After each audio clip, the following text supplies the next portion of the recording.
Hi guys, Wheelie here. Let's talk Christmas presents. I have 15 ideas on my list. I mainly tend to make gifts for women, but I do have a couple of ideas that will work for men and a couple of ideas for children. In the description box, I've put links to all the patterns that I'm going to mention in this video, and I'm only going to link you to patterns I've actually made. For some of the other items, I'm going to give you a couple of tips on how to make it rather than a specific pattern. I've classified each of these projects and I've drawn a distinction between beginner and easy, because sometimes what's easy for an experienced crocheter is not really achievable for a beginner. So I've separated those two out for you.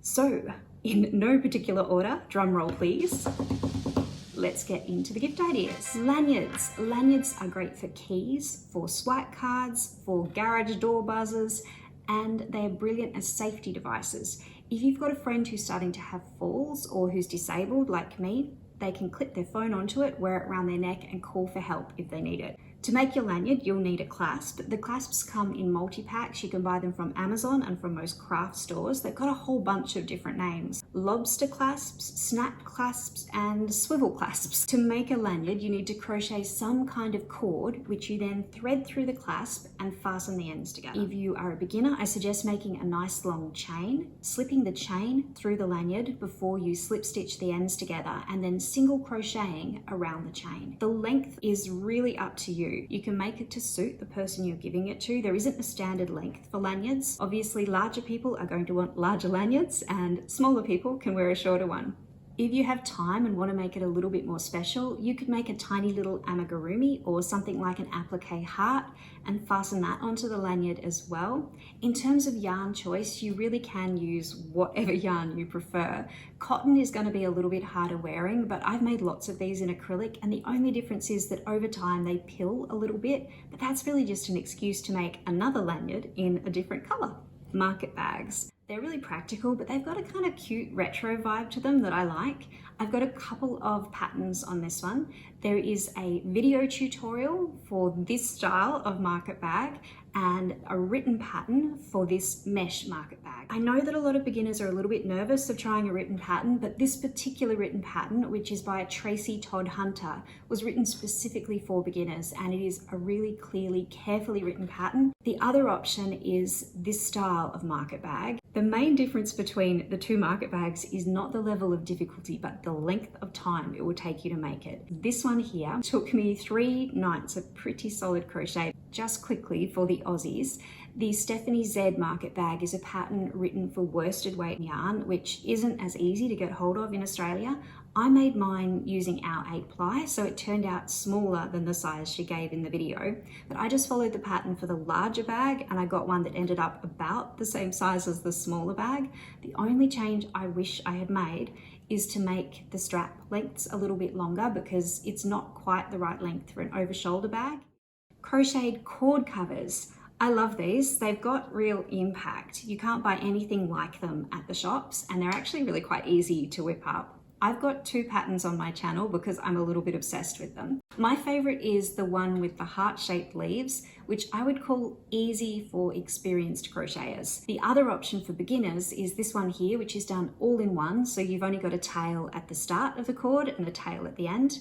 Earrings. I have made a whole bunch of itty bitty granny square earrings this year to give as gifts. Granny squares is really just an idea. You could make hearts, circles, little emoji faces. Pretty much anything that is billed as an applique pattern would work for a simple earring, and putting them together is really easy. I bought a pack of jewelry findings and earrings from Kmart. I finished my square and left myself a nice long tail. My squares have a wrong side and a right side, so I made sure that the earring is facing so that the right side will face outward when the earring is worn. And then I just secured it in place right in the middle of the corner. I sewed a couple of times so it's nice and secure, and just like that, I have earrings. Beanies. I almost left this one out because I feel like it's so obvious, but almost because there is an enormous, overwhelming number of beanie patterns on the internet, I wanted to give you a couple of personal recommendations on patterns that I've successfully used. So I'll start with a beginner-friendly option. Easy breezy, super chunky ribbed beanie. Beginner crochet beanie tutorial, 30-minute beanie. This one uses number 6 weight yarn. She's actually written patterns for a few different yarn weights, so you could choose the yarn weight you want to use. I picked the number 6 weight yarn because I wanted to see how quickly I could make a beanie using really chunky yarn.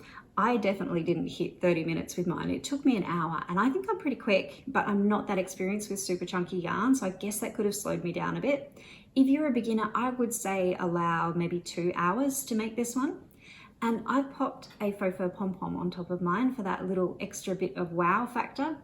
If you would like to make your own faux fur pom-poms, I've included a link to a tutorial that I like on pom-pom making. She says it way better than I will. This is the Granny Spiked My Beanie pattern. It's actually a paid written pattern, so if you don't want to pay for a pattern, this one isn't for you, but it's got some great features. You can actually choose the yarn weight you want to use. I've made it a couple of times, and I'm recommending it because it is so versatile.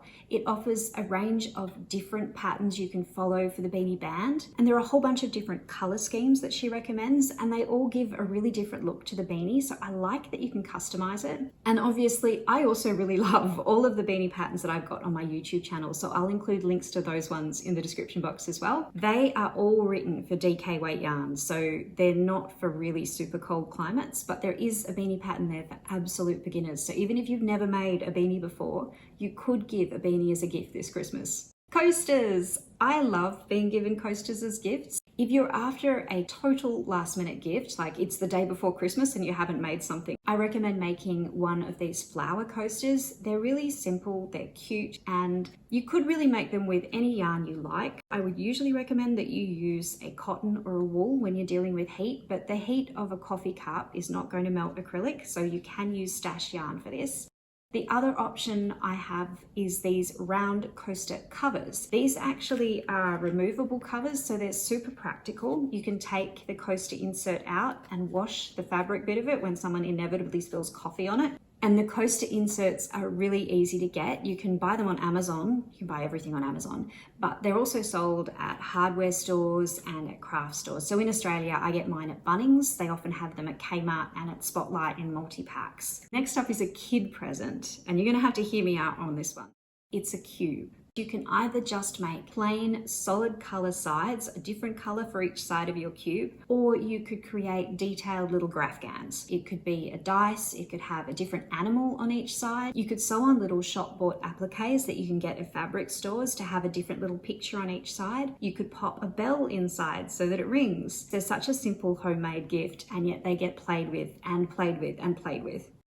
However, I have also made these for my 10-year-old son, and I think they would work as adult gag gifts. My son's a bit of a gamer, so I made him a Super Mario question block cube, and he has absolutely loved it. If you have someone on your gift list who's a bit of a gamer and they like Minecraft, a Minecraft block is a really great gift.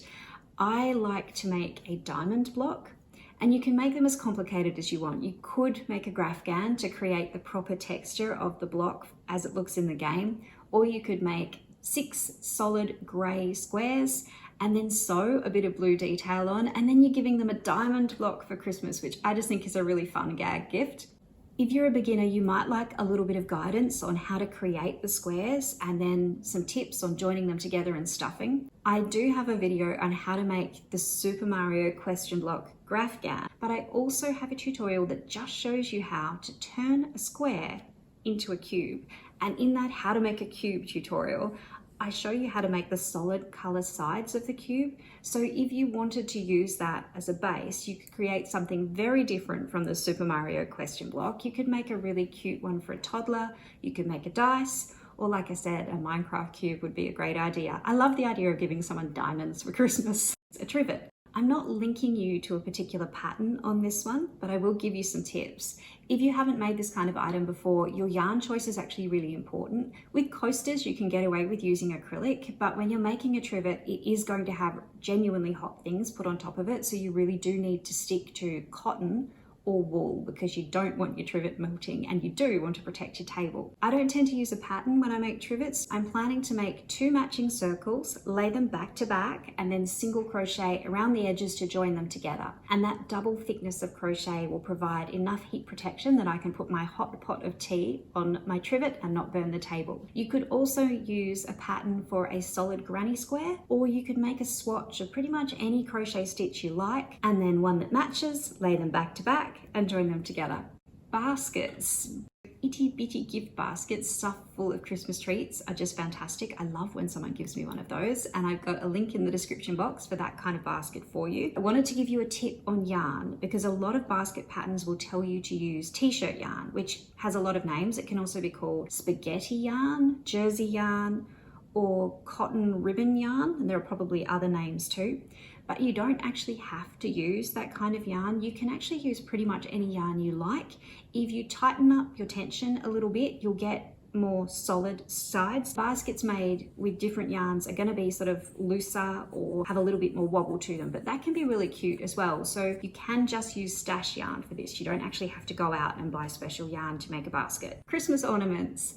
My birthday is actually quite late in the year. I sometimes get Christmas ornaments as birthday presents and I love it. So you can give Christmas ornaments as gifts, or you can make a little ornament to put on the outside of the gift just to add that extra touch and make you feel like Martha Stewart. Or something like the little mini stockings. I make loads of these every year and they make the perfect little spot to put something like a chocolate, a hand cream, a candy cane, just to give someone a small gift. Particularly good for thank you gifts for teachers. I highly recommend mini stockings, they're great fun. Fridge magnets. I haven't pointed you at a specific pattern on this one because really you could make whatever style of flat crocheted item you like and turn it into a magnet. Granny squares would work, little circles, love hearts, flowers, pretty much anything that is billed as a crocheted applique pattern can be turned into a magnet. These little round ones that I've made in different bright colors are perfect for that kind of pop art style. Once you've made your little crocheted item, you need to attach it to a magnet. You can buy magnets at most craft stores and at some discount stores. They're not expensive, but in terms of joining your crocheted item to your magnet, I have got a couple of tips. I start by cutting a shape out of thin card that will match my magnet, and I super glue that little shape to my magnet. And then once that's set, I use craft glue to attach my crocheted item to the thin card. I do that because super glue does not work on crochet and craft glue does not work on magnets. So you need the combination of the two to get a magnet that's actually not going to fall apart. I have heard people say they've had success with hot glue guns, but I haven't. I found I need to use craft glue and super glue to get a magnet that will actually stay together for any length of time.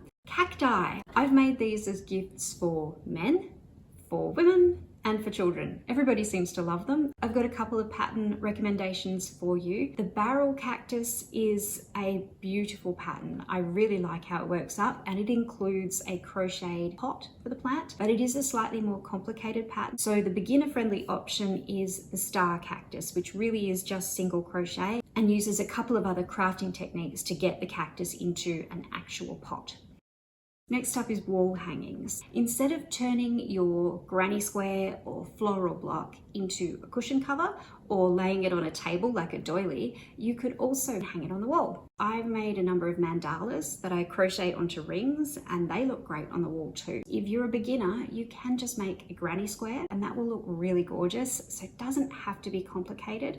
Personalized toys. If you don't design your own toys, and I'm guessing a lot of you are looking at me like, well, what planet do you live on? Of course I don't design my own toys. But you can still make really personalized, customized toys by kind of fiddling around with existing patterns. And I'm going to use Donut Kitty as a good example. I've made a few Donut Kitties. Donut Kitty is a great base pattern to make changes to. Donut Kitty could easily become Donut Dog, Donut Rabbit, Donut Mouse, I don't know, probably not Donut Snake, maybe Donut Fish. The idea being that if you're making a gift for a child or an adult who has a pet that they love, you can actually get the yarn colors and make a donut animal that matches their pet. brooches or badges. Like the fridge magnets and the earrings, it really is down to personal taste what you actually want to turn into a badge, but I particularly love these little granny square ones. I'm giving quite a few of these this year. You can buy proper badge backs at most craft stores, but I have just been making mine with safety pins. When I've finished making my crocheted item, I leave a nice long tail and I use that to sew the safety pin in place. I sew a few times along the safety pin so it's nice and secure, and that is enough to create a nice little badge. Anything you can stick a pin to can become a brooch or a badge. If you want a more rigid badge, I have seen people use glue blocking as a technique to create one that's got less bend to it, but I actually don't mind. I like the fact that it's made of fabric and that it will curl and move a little bit. So that's everything that I'm making as a Christmas gift this year. I would love to know what you're making for Christmas. Have you got any suggestions for me? I could probably squeeze in an extra project or two before Christmas. Probably. Thank you so much for watching. If you have enjoyed this, I'd really appreciate it if you could hit the like button. It makes a big difference. And I'll see you again very soon. Merry Christmas. We wish you a Merry Christmas. We wish you a Merry Christmas. Make a beanie, she said, while dying of heat exhaustion, and give a whole set, or this eating up the bird. Merry Christmas. We wish you a Merry Christmas.